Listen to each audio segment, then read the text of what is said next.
trois fichiers de configuration. Après l'installation d'Asterisk, il y a trois fichiers de configuration qu'on doit observer, qu'on doit modifier autant pour moi. Alors, je vous donne un aperçu de ce que nous avons fait. Ouais, c'est pas grave, il n'appuie pas Asterisk. Alors, si après l'installation d'Asterisk, il faut modifier trois fichiers.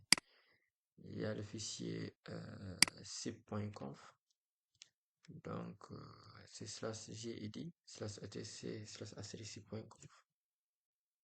Voilà. On vient vers le bas, on met ça.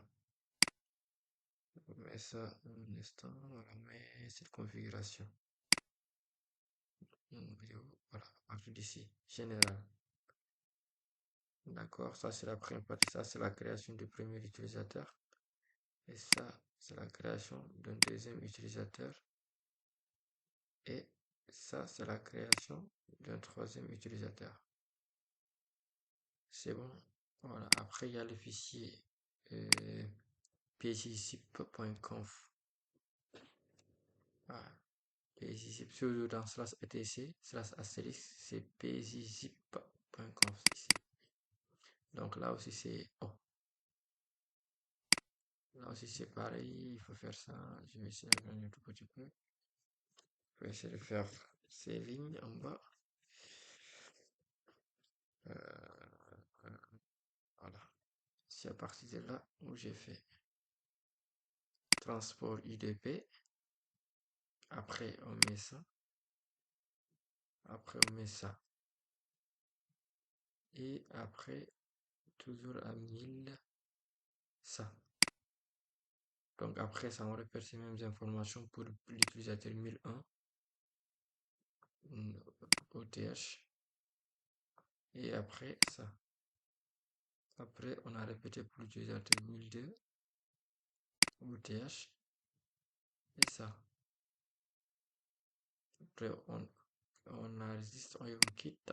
Après, il y a le fichier extension.conf. Là, c'est très simple, très facile. On descend tout à fait en bas toujours. Extension, on a créé trois utilisateurs, ils sont là. Mais avec le mot internal qui encadre tous les utilisateurs. Si c'est bon, on vient dans notre client Zoiper et on pratique cette configuration. Alors, j'ai ajouté un autre pour voir si j'ai pas sur un autre utilisateur, par exemple, un instant. Si il y aura l'account, add. Oh, parce que c'est la version pro, ça refuse. Et j'ai montré les configurations. Le domaine, il faut mettre ça. Et il faut mettre ça. Mot de passe, utilisateur. Sinon, je vais faire comme ça. Je vais supprimer l'utilisateur. Je vais recommencer. Je mets l'utilisation 1000. Après, je mets arrobase 192.168.104. Ça, c'est l'adresse IP de mon astérisque qui est là.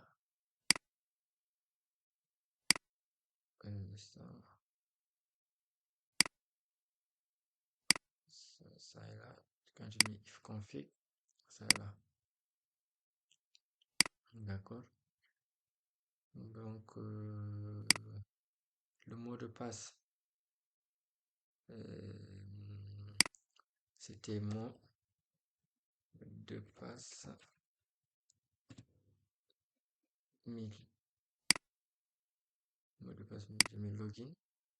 Ici, on met encore l'adresse IP. Ici, on peut mettre même comme ça, 5060. Ça est là, ça c'est le port. On met next. Ici, encore ça. On remet l'utilisateur, c'est 1000. Et le mot de l'adresse IP de notre Zoiper, de notre astérisque. On laisse le truc tourner. C'est pas grave, même si on a ça. Donc, on va patienter un tout petit peu.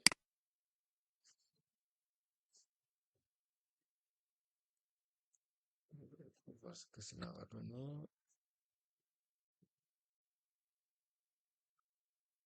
Ah,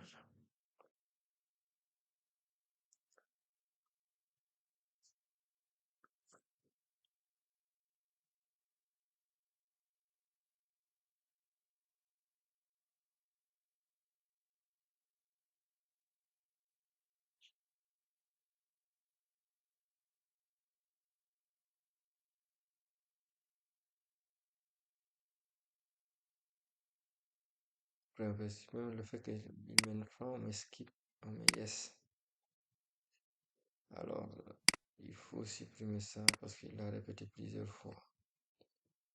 192.168.50, là, on laisse le protocole style.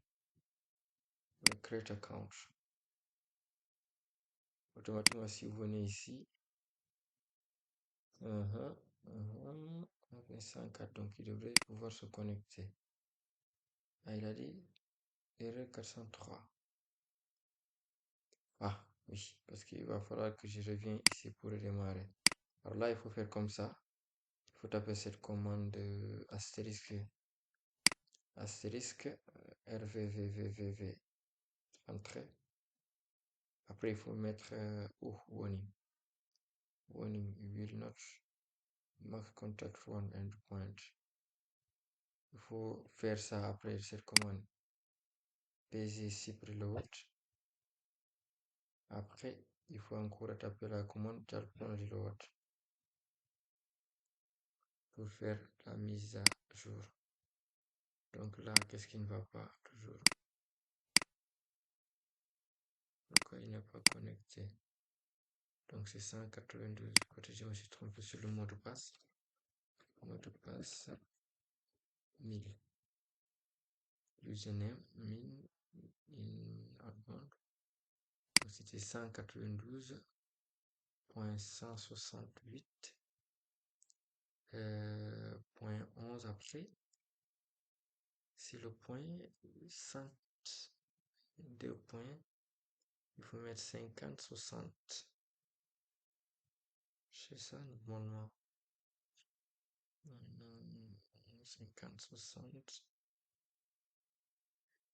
50, 60. Voilà, c'est ça. Pourquoi il se connecte pas?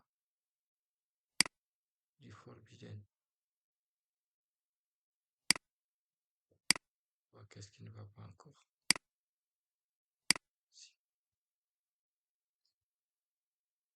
On va essayer de diagnostiquer l'erreur à partir d'ici. Et registration attempt for endpoint me. Our mean will exceed max contact. Ah, ok, j'ai compris. Donc peut-être je vais essayer de changer ça.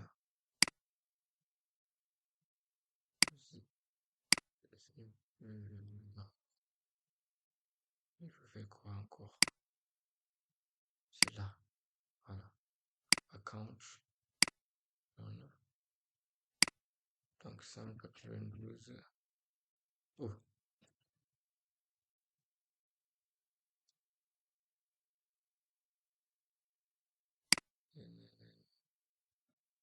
1000. 1000. Enregistre. Yes.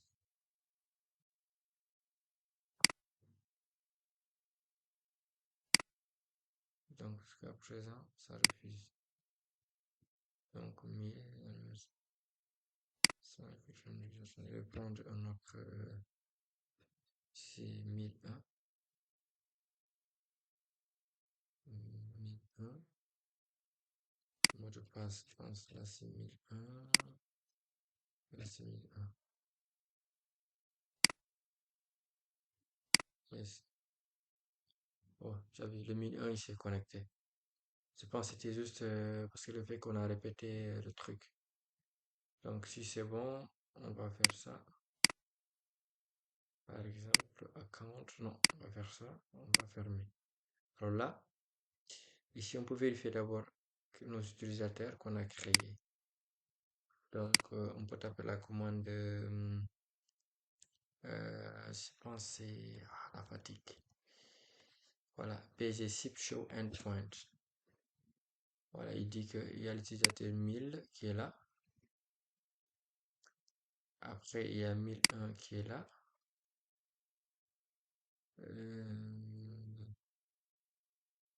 Voilà. Après, il y a 1002 qui est là. Donc, nous, qu'est-ce qu'on va faire? Je vais essayer d'appeler puisque j'ai connecté aussi sur mon téléphone l'utilisateur 1002. Donc, je vais essayer de faire ça. Je vais revenir là. Je vais essayer de contacter le 1000. Ici c'était quoi? Le 1000.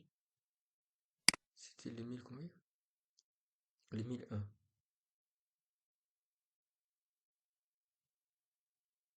Alors là, ça sonne, si vous voyez bien. Ils disent que c'est 1002 qui appelle. Donc, si je décroche. Oui, allô, bonjour.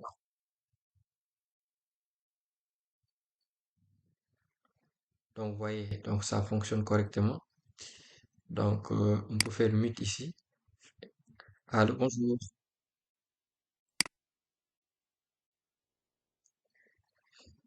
Donc, si c'est bon, je vais mettre un endpoint et je vais fermer ça.